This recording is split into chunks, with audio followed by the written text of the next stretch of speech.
आपको शर्म नहीं आती? आपकी छोटी बहन जो है मुख्यमंत्री की बहन है और बहन होकर चाय की दुकान चलाती हैं, इन हालतों में रहती हैं। 30 साल उन्होंने आपको राखी नहीं बांधी। यही अंतर है एक योगी और एक सांसारिक मनुष्य में। देखिए, मैं कई वर्षों के बाद गया था जी। मेरे पिताजी का जो है देहांत 2020 में हो गया था। मैं उससे पहले उनसे या अपने परिवार के लोगों से कई वर्षों से नहीं मिल पाया था। संजोग से कोरोना कालखंड प्रारंभ हो चुका था, लॉकडाउन प्रारंभ हो चुका था, तो उनके अंतिम संस्कार कार्यक्रम में मैं भाग नहीं ले पाया था। आपके पिताजी के? हाँ। तो मुझे जब गत वर्ष अवसर मिला था तो मैं अपनी माँ से मिलने के लिए जरूर गया था। तो स्वाभाविक रूप से एक माँ और पुत्र के बीच में जो संवाद होने चाहिए वही संवाद वहाँ पे हुआ। आप उनके अंतिम संस्कार के लिए नहीं जा पाए, पर जब वो आपसे मिलने आते थे, आप उस वक्त चीफ मिनिस्टर थे, तो वो एक आम नागरिक की तरह आते थे, सीएम के पिता के रूप में नहीं आते थे। नहीं, यहाँ वो कभी नहीं आए। वो मुझसे मिलने के लिए, मेरी एक बार उनसे मुलाकात हुई थी नजीमाबाद में, और नजीमाबाद में मैं एक चीनी मिल के उद्घाटन में गया था।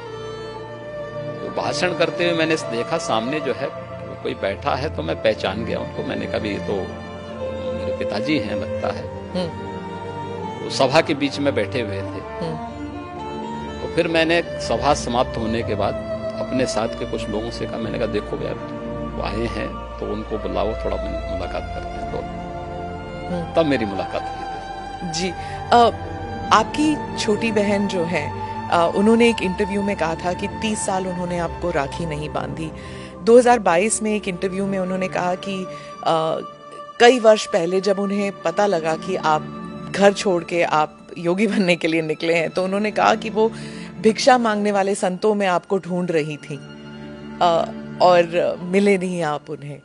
बहुत मुश्किल हुआ होगा ना उन्हें? देखिए, इस सबके जीवन में आता है, लेकिन मुझे लगता है कि इन चीज़ों को हमें जो है केवल अपने स्वयं के स्मरण के लिए रखना चाहिए, और स्वाभाविक रूप से सबके जीवन में आता है।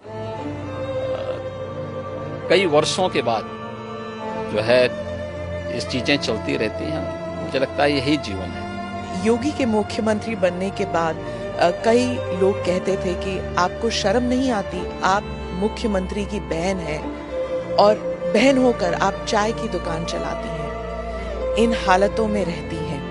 मैं उनको एक ही बात कहूंगी, मैं गरीब हूं, ये मेरा नसीब है। शर्म तब आनी चाहिए जब आप कोई गंदा काम कर रहे हो, किसी के हक का छीन कर खा रहे हो।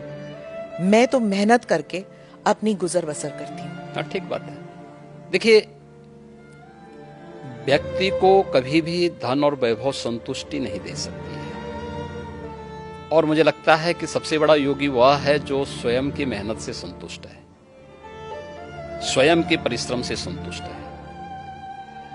दूसरों की मेहनत से कुछ प्राप्त करना और फिर उसको छीन लेना, ये तो डकैती है। उसके अलग अलग रूप देख सकते हैं हम समाज में, और मुझे लगता है सबसे निंदनीय कर्म यही है। और यही अंतर है एक योगी और एक सांसारिक मनुष्य में।